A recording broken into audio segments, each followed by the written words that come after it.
Sekarang saya akan sapa lagi narasumber yang sudah bergabung, Pak Bambang bersama kami. Pak Bambang, menarik yang terjadi dalam 2-3 hari ini, begitu banyak drama yang kita lihat, terutama di DPR. Bagaimana ketika Ketua Kompolnas dimintai keterangan dan kemarin Kapolri dimintai keterangan di Komisi 3. Gambarannya saat ini Anda melihatnya situasi seperti apa, Pak Bambang? Saya melihat secara umum dari rapat dengar pendapat Komisi 3 dengan Kapolri kemarin menjadi seolah anti klimaks dari ekspektasi masyarakat yang sangat tinggi pada perubahan di internal kepolisian terkait dengan penuntasan kasus Sambo ini. Karena kasus Sambo ini bukan hanya sekedar kasus pembunuhan, tetapi berkaitan dengan bersih-bersih di internal dan kerusakan di internal yang diakibatkan berbagai bermasalah terkait dengan kasus penembakannya sendiri. Gitu. Kasus-kasus turunan mulai dari obstruction of justice, kemudian narasi-narasi bohong, itu seharusnya dikejar dan didalami lebih dalam. Demikian juga dengan kasus-kasus terkait dengan konsorsium 303, juga tidak menutup kemungkinan terkait dengan adanya mabes di dalam mabes atau faksi-faksi di internal yang ini menjadi problem tersendiri karena ada dominasi sebuah kelompok yang mempengaruhi banyak aspek di internal. Seharusnya itu yang lebih didalami daripada DPR mengejar motif terkait pembunuhannya sendiri.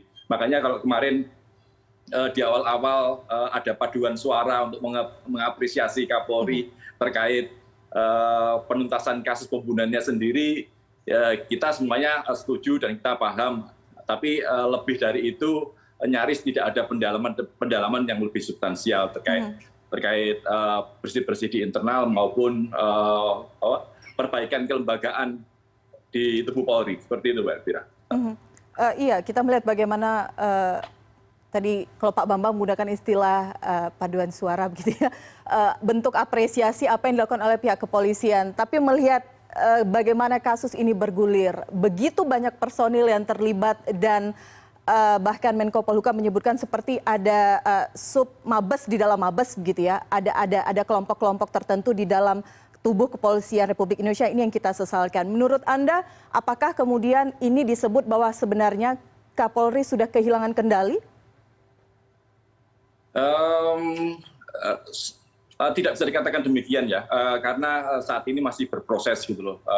Memang kita harus mendukung Kapolri dalam menuntaskan kasus ini. Jadi tidak bisa dikatakan bahwa saat ini Kapolri kehilangan kendali terhadap anggotanya. Memang butuh konsolidasi internal karena sedemikian banyak personel yang terlibat, kemudian juga terkait dengan kelembagaan sendiri, bagaimana muncul faksi Satgasus misalnya. Satgasus ini kan adalah faksi tersendiri di internal kepolisian. Kalau kemudian baru saja dibubarkan, ini tentunya tidak berhenti di situ saja, tetapi bagaimana menata ke depan terkait satuan-satuan kerja yang lainnya, terkait pengawasan, terkait distribusi kewenangan atau distribusi tugas. Kita akan mengulas itu lagi. Penting. Kita akan mengulas itu.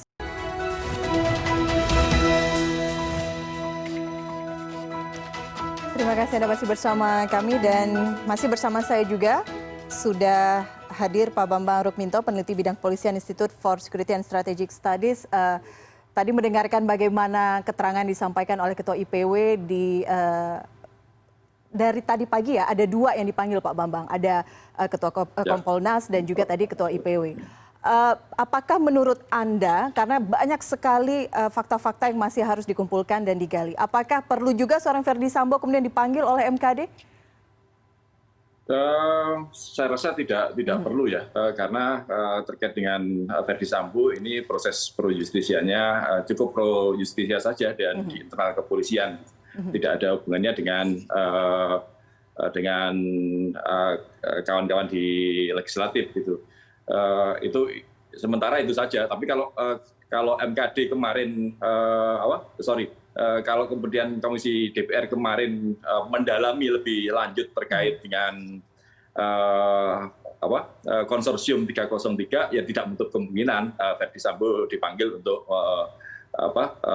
memberikan informasi yang lebih penting terkait yang ada di sana. Demikian juga dengan apa yang terjadi di internal kepolisian terkait dengan faksi-faksi, apakah ada, dan itu bisa saja didalami, itu hak anggota DPR untuk mempertanyakan itu. Tetapi sejauh ini ketika proses pro justisia ini sudah jalan, saya rasa cukup di kepolisian saja gitu. Okay.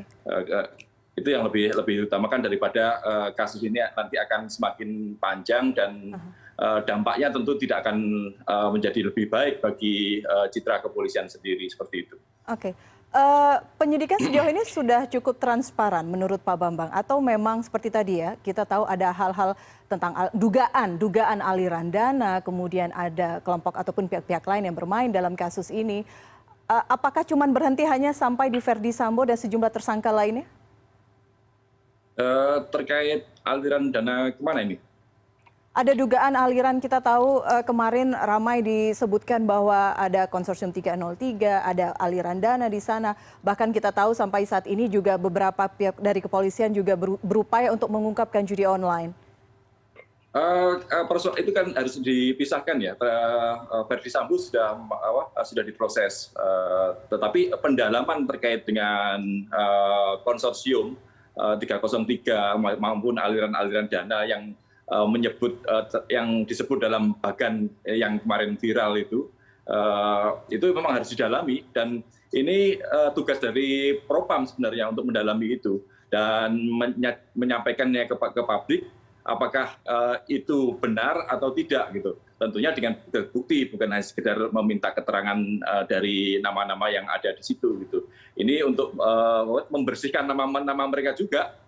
Bila memang tidak ada keterkaitan dengan isu yang ada yang ditulis dalam bagan tersebut. Oke. Saat ini juga kita tahu tadi pagi sidang etik tengah berlangsung.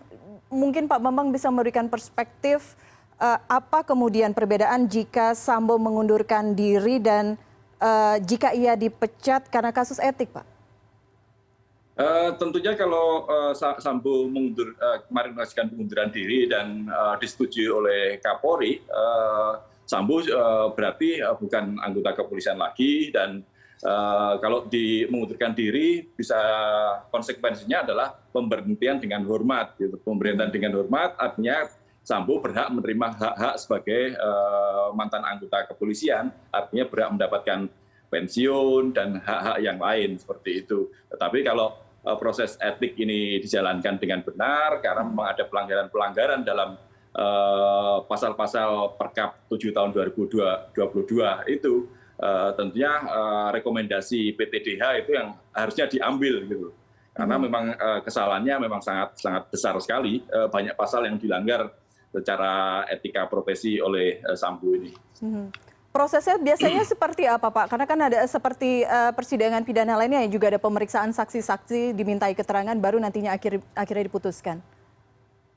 Ya, ini kan sebenarnya adalah sidang internal saja ya, bisa sederhana gitu loh. Karena kalau pasal-pasalnya sudah clear, terus bukti-bukti sudah clear, ya bisa langsung diputuskan gitu, tidak perlu menunggu lama-lama, karena apalagi ini kasus sudah menjadi sorotan publik yang sangat luas gitu. Kecepatan untuk memutuskan ini juga akan memberikan dampak pada kecepatan pemulihan kepercayaan publik kepada kepolisian. Itu yang kemudian menjadi tantangan utama, bagaimana memulihkan kepercayaan masyarakat. Pak Bambang, kita tahu sejak awal pihak polisian menyebutkan bahwa harus bergerak cepat, ada beberapa personil yang terpaksa digeser, dipindahkan untuk memudahkan proses penyidikan. Ini disampaikan Pak Kapolri kemarin pada pertemuan dengan Komisi 3. Ada beberapa orang yang sekarang dipindahkan posisinya. Nah, menurut Anda ini ada dua perspektif yang mengatakan bahwa pidana harus diterapkan atau pidana tidak diterapkan bagi orang-orang yang hanya melaksanakan tugas saja. Betul, tentunya tidak adil bila semua disamakan, karena kesalahannya tentunya sesuai dengan porsi masing-masing. Bagi yang benar-benar melanggar pidana dan memberikan dampak kerugian, baik pada lembaga maupun pada tatanan hukum di masyarakat kita, tentunya proses pidana itu sangat penting dilakukan. Tapi bagi para pelanggar yang dalam pelanggar etik ringan, misalnya karena memang tidak bisa mengelak karena diperintah atasan atau berada dalam satu tempat yang bersamaan, itu tentu juga harus ada pemaafan di internal, meskipun semuanya harus dibuka setransparan mungkin, gitu loh. Dibuka dalam arti siapa nama-nama itu, terutama bagi para pelanggar yang sedang dan pelanggar berat, ya.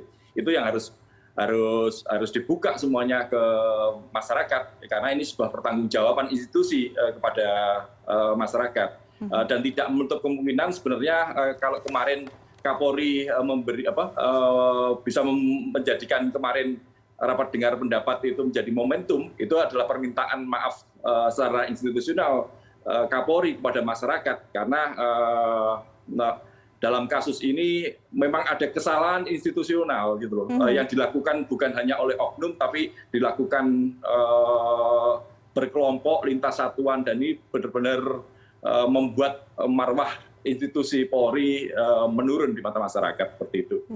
Baik. Bagaimana menelaah itu peran-peran dari setiap personil yang diduga terlibat dalam kasus ini? Kita akan bahas usai jeda. Tetap bersama kami di CNN Indonesia News Report.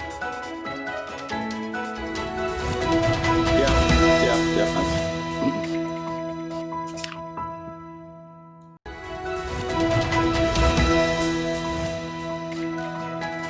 Terima kasih Anda masih bersama kami. Kita lanjutkan dialog bersama dengan Pak Bambang Rukminto, peneliti bidang kepolisian Institute for Security and Strategic Studies. Pak Bambang, mari berbicara mengenai kasus Verdi Sambo yang sudah melebar kemana-mana begitu ya. Meskipun hari ini tadi rekan saya melaporkan sidang kode etik masih berlangsung di Mabes Polri. Salah satu pihak yang juga menjadi sorotan adalah peran Kompolnas. Bagaimana sejak awal Kompolnas menyuarakan tentang kasus ini? Menurut Anda apakah peran Kompolnas sudah cukup maksimal dalam kasus ini?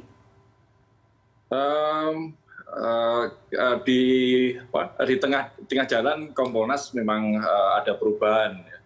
Memang di awal-awal seolah-olah Kompolnas ini menjadi juru bicara kepolisian karena menyajikan narasi-narasi yang sama dengan yang disampaikan oleh kepolisian, dan ini ternyata adalah kebohongan-kebohongan. Ya, tentunya tidak bisa Kompolnas ini berdalih bahwa ini adalah sebuah prank bagi mereka, gitu, karena tentunya sebagai sebuah lembaga yang dibentuk oleh negara tentunya harus memiliki prosedur dalam menyampaikan sebuah fakta-fakta di lapangan, seperti itu. Makanya saya melihat bahwa terkait dengan Kompolnas ini juga harus perlu pengawasan yang lebih ketat, gitu loh, terkait dengan bagaimana bila seorang anggota komisioner Kompolnas melakukan pelanggaran-pelanggaran. Jadi bukan hanya kawan-kawan di personel kepolisian saja, tapi kalau anggota Kompolnas melakukan pelanggaran seperti itu harusnya diberikan sanksi apa? Itu terkait dengan komisioner di Kompolnas yang kemarin sempat menjadi isu ramai, gitu. Tapi terkait dengan penguatan kelembagaan sendiri, saya setuju bahwa Kompolnas ini harus diperkuat, ya, bukan malah dibubarkan, karena hubungan pengawasan eksternal untuk kepolisian ini sampai sekarang juga belum ada lembaga yang benar-benar mampu untuk mengawasi dan memperkuat pengawasan internal kepolisian. Kalau selama ini pengawasan diserahkan ke internal, tentunya seperti pameo yang di masyarakat tidak mungkin jeruk makan jeruk, gitu. Makanya Kompolnas ini harus diperkuat, gitu. Dan salah satu cara untuk memperkuat Kompolnas ini tergantung pada political will dari Presiden, tentunya. Karena kalau harapannya kemarin di Komisi 3 memang ada agenda untuk memperkuat Kompolnas ini, gitu, meskipun masih dalam tahap wacana dan masih perlu pembahasan lebih lanjut. Tetapi untuk mempercepat dan mengembalikan kepercayaan masyarakat yang menurun, dan ini berbalapan gitu dengan tingkat kepercayaan masyarakat, makanya perlu political will dari Presiden untuk memperkuat Kompolnas terkait dengan komposisi komisioner maupun terkait tugas dan kewenangan di Kompolnas seperti itu. Oke. Saya mengutip Pak Bambang menggunakan kata prank begitu ya, agar tidak terjadi lagi prank tidak hanya Kompolnas, internal kepolisian atau pihak-pihak lain. Bagaimana kemudian kita mengantisipasi kasus seperti ini bisa kembali dan mungkin saja terjadi, begitu Pak?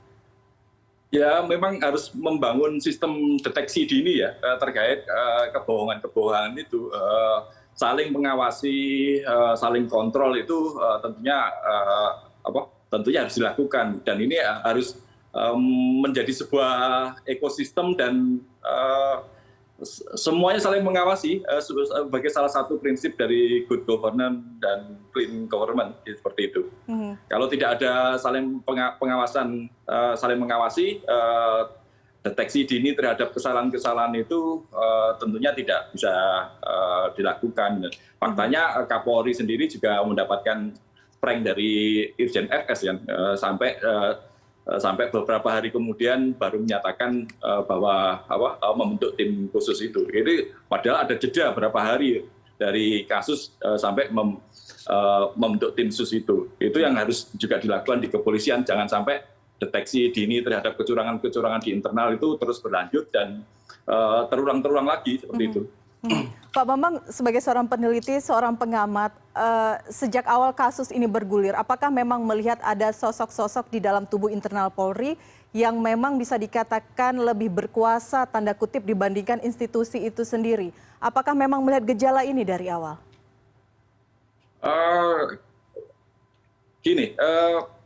Dalam perjalanannya setelah reformasi dan munculnya Undang-Undang 2 tahun 2002, ini kepolisian kan diberi kewenangan yang sangat besar sekali. Gitu. Mereka bisa membuat perumusan kebijakan, mengajukan anggaran, kemudian juga sebagai pelaksana operasional di lapangan dan juga melakukan pengawasan sendiri.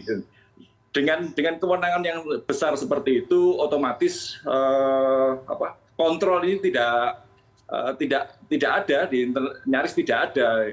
Makanya muncul faksi-faksi dan faksi-faksi ini turun-temurun. Istilah yang sering muncul di masyarakat adalah gerbong-gerbongan gitu. Gerbong-gerbong ini saling berganti. Siapa yang kuat, dialah yang akan mempengaruhi banyak kebijakan di internal seperti itu. Memang tidak bisa dipungkiri sebuah faksi-faksi, kelompok-kelompok di sebuah organisasi itu adalah keniscayaan. Hanya saja bagaimana kompetisi sehat antar personel, terus fairness itu harus terus dikembangkan, tentunya dengan merit system yang lebih mengedepankan pada profesionalisme, kompetensi, integritas. Tanpa ada kontrol yang kuat, ini akan terus terjadi. Saat ini adalah konsorsium Verdi Sambo misalnya seperti itu. Tetapi tidak untuk kemungkinan ke depan akan muncul konsorsium-konsorsium lagi bila tidak ada sistem yang bisa mengkontrol internal kepolisian. Tugas Kapolri tentunya sangat berat bila semua beban itu dipikulkan kepada Kapolri. Makanya harus ada lembaga-lembaga lain yang bisa mensupport kewenangan dan kontrol Kapolri itu. Dan lembaga itu tentunya dari eksternal. Kalau dari internal saja, lagi-lagi bisa muncul kesalahan dan tidak ada deteksi dini bila ada alarmnya tidak akan bunyi karena mereka sendiri yang melakukan kesalahan itu sendiri seperti itu. Oke, mekanisme kontrol sudah dilakukan oleh mitra kepolisian, ada Komisi 3 DPR, kemudian juga ada Kompolnas. Artinya memang dua pihak ini tidak menjalankan fungsi pengawasan dengan cukup maksimal juga. Salah satunya seperti itu. Hubungan dengan Komisi 3 memang Komisi 3 tentunya adalah mitra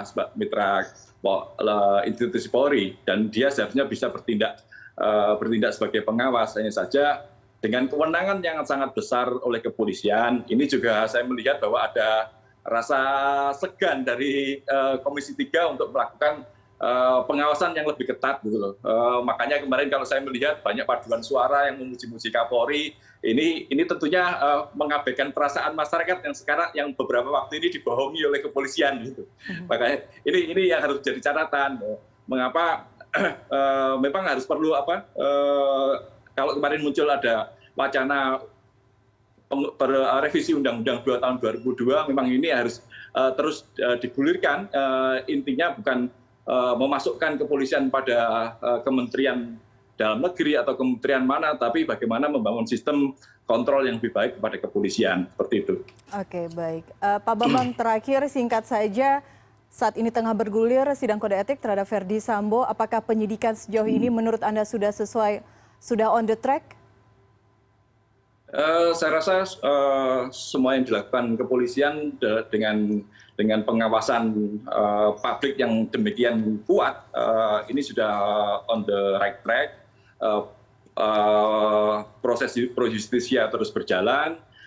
Terkait dengan kode etik, ya ini kembali kepada konsistensi Kapolri sendiri. Apakah benar-benar sesuai dengan apa yang dikatakan kemarin untuk memotong, untuk bersih-bersih di internal, untuk tegas, itu kembali lagi pada konsistensi Kapolri sendiri. Seperti itu. Baik, kita tunggu langkah tegas Kapolri seperti apa dan proses yang terus berjalan. Pak Bambang Rukminto, peneliti bidang kepolisian Institute for Security and Strategic Studies. Terima kasih Pak waktunya berbincang bersama kami di CNN Indonesia. Selamat siang. Selamat siang.